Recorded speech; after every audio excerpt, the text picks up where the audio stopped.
the first thing we have to do is to acknowledge that we're in a very dangerous place because the size of the force is down to 1,340 officers. So what's going on right now is it's unfair to everyone. It's unfair to residents who want to be protected, and it's unfair to the women and men of the police department because the authorized force is 2,000. And when I was mayor, we built it as high as 2,043 officers. And so the first thing you have to do is to thoughtfully and responsibly hire 750 to 900 police officers. We did that before in 2010. We built the biggest police force in history. But we've got to understand that we're in a post-525, post-George Floyd world. And so we're going to have to spend a great deal more time on training our officers in de-escalation tactics and making sure that they're more sensitive to the current environment, but that they're still police officers. And so I think we're going to invest heavily in training. We're going to have a partnership with the Atlanta Police Foundation. We're recruiting officers throughout the Southeast consistent with this training. We're paying our officers, far better. So we're going to increase the number of officers. And then in addition to that, we're going to have a surge of humanity. So we're going to have a 100-day amnesty period for any violation that, aside from a DUI, we're going to clean up and expunge anybody's record, and the city's going to pay for it. So if you have an issue during those 100 days, you get to walk in the door of the courthouse and clear up your municipal issue so that our community can move through the community without having the weight of warrants and interaction with the criminal justice system on them. On the 101st day, though, we're going back to traditional policing. Once we've allowed folks to clear their records, we're going back to a robust police force. We need a new chief. We need a new command staff that has the respect of the officers, and all of the officers have to be guaranteed due process. They have to know that their careers will not be over in an instant. It doesn't mean that they can get away with anything.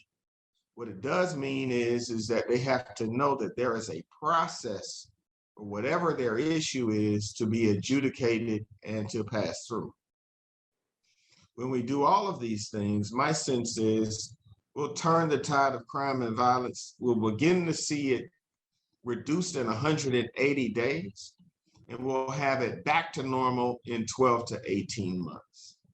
The young men who sell water at intersections, we are no longer going to allow that to happen for anyone to sell anything at intersections in our city, but we are going to create a new opportunity for them to sell water to the city of Atlanta that has 9,000 employees and multiple departments, and we spend hundreds of thousands of dollars on water every single year. So what we're going to do is practice a politics and a public service of the soft and the hard. We're always going to be listening. We're going to be more compassionate, but we're going to have a firm hand on the wheel of justice. And if we do that, I think that we can make Atlanta one of the safest cities in the United States of America. And that's what I did in 2010 through 2018. And when I left the mayoralty in 2018, our city was the safest city it had been in 40 years. I think that some of it is certainly pandemic related. I don't believe a 58% spike is pandemic related. So if we had seen a 20% increase or 25% increase like you've seen in Houston, for example, I think that folks would attribute that to the pandemic. But what we've seen is a 58% spike in this period of time, and a 58% increase in anything is intolerable. I don't care what the situation is. If somebody gave you 58% less money, that's not 20% less money. So if your ratings or your viewership is down 58%, it's not down 20%.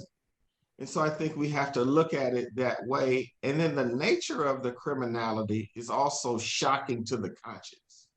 So whether it's the jogger who is disemboweled, had her insides removed, then they cut off the dog in Piedmont, the dog's head in Piedmont Park, or the bartender who was 500 feet from her home and was abducted and murdered within 5 hours, or the brother and sister that were left dead in their automobile, or the three people that were shot back to back to back on a corner. This is not the Atlanta, certainly that I know. And I don't think it's the Atlanta that you know either. So folks are becoming more violent and more aggressive because nobody is pushing back. And to be even more candid, these increases aren't happening in DeKalb County. It's a big, diverse county. Their crime isn't up 58%. They're certainly not happening in Cobb County. It's a big, diverse county led by an extraordinary woman, Lisa Cupid. Their crime's not up 30%. So I think that it's a bit disingenuous to blame it on COVID at this point. I think that it's more about having the confidence of the women and men of the Atlanta Police Department and repairing the relationship that was clearly broken. Okay. And those women and men are scared to police because they believe that if there's a video or a moment where they're not at their best, that their career is going to be over. And so as a result, as opposed to standing forward, they're standing down because they're in a mode where they are preserving their careers the same way that you and I have careers and families to support and obligations to meet. And so I hope to repair that. I'm going to wake up every single morning during the first 100 days and go to a shift change or go to roll call in the different precincts. But at the same time, we're going to open up every single recreation center in the city of Atlanta. There are 33 of them. They run through our communities like veins through a body. They're all going to be open. They're going to be robust. They're going to be Starbucks cool in terms of having technology, having tutorials, being available until 6 or 7 o'clock, 6 days a week, taking pressure off that family structure. We're giving mom and dad a place where they know their child, their young person can be. And when we did that before, we brought down teen crime by 25%. So that's the young person that didn't get a case, didn't have their life ruined. And so that's a part of the approach that I'll be taking if I'm fortunate enough to win.